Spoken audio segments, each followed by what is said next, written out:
जय हिंद दोस्तों, आपका बहुत बहुत स्वागत है आज की इस वीडियो में। आज हम पढ़ने वाले हैं संयुक्त अधिवेशन, यानी संसद के जब दोनों सदनों का संयुक्त अधिवेशन होता है तो किस तरह से होता है, किस आर्टिकल के तहत वो आता है, साथ ही कब बुलाया जाता है, कौन बुलाता है, क्या क्या उसमें प्रावधान होते हैं, कब नहीं बुलाया जाता, ये सभी चीज़ें हम आज की इस वीडियो में देखेंगे।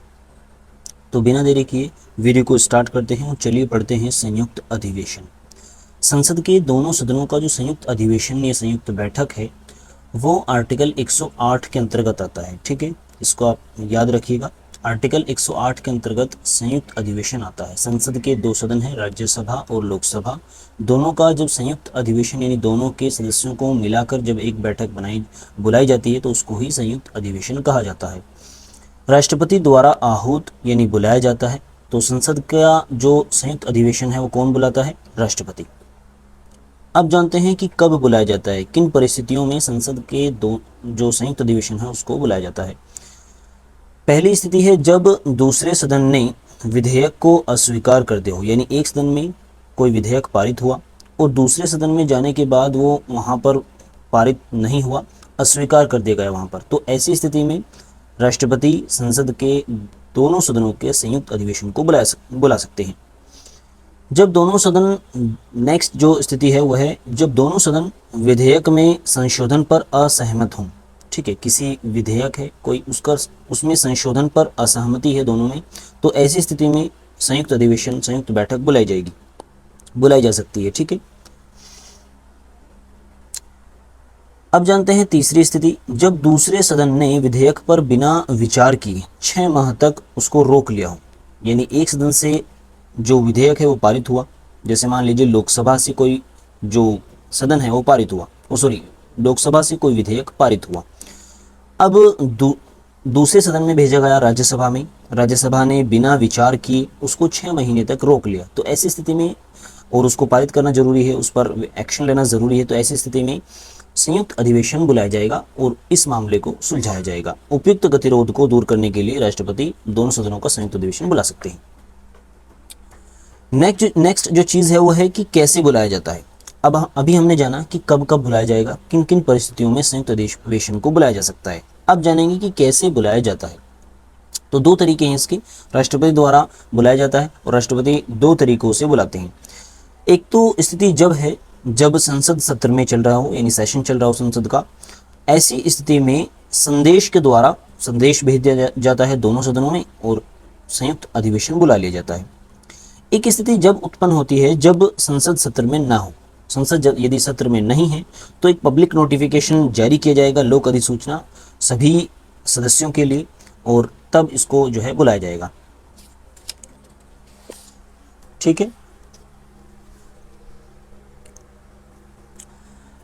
नोट, एक यहाँ पर नोट करने योग्य बात है कि यदि लोकसभा भंग हो जाती है तो संयुक्त बैठक नहीं बुलाई जा सकती। संसद के दो सदन हैं, एक लोकसभा और एक राज्यसभा।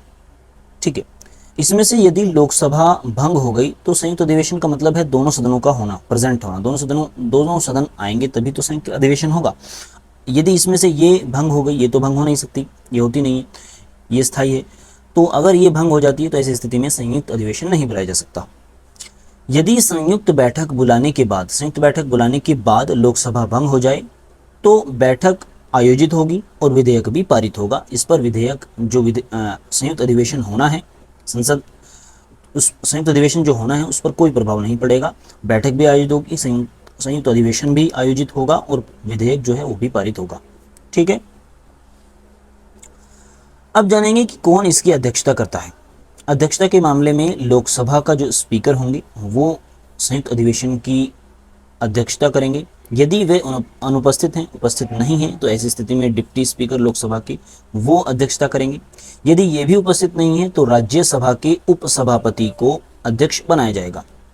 यदि ये भी उपस्थित नहीं है तो राष्ट्रपति जिस व्यक्ति को चाहे जो योग्य हो उसको अध्यक्ष बना देंगे और तब जो है वो अध्यक्षता करेंगे संयुक्त अधिवेशन की।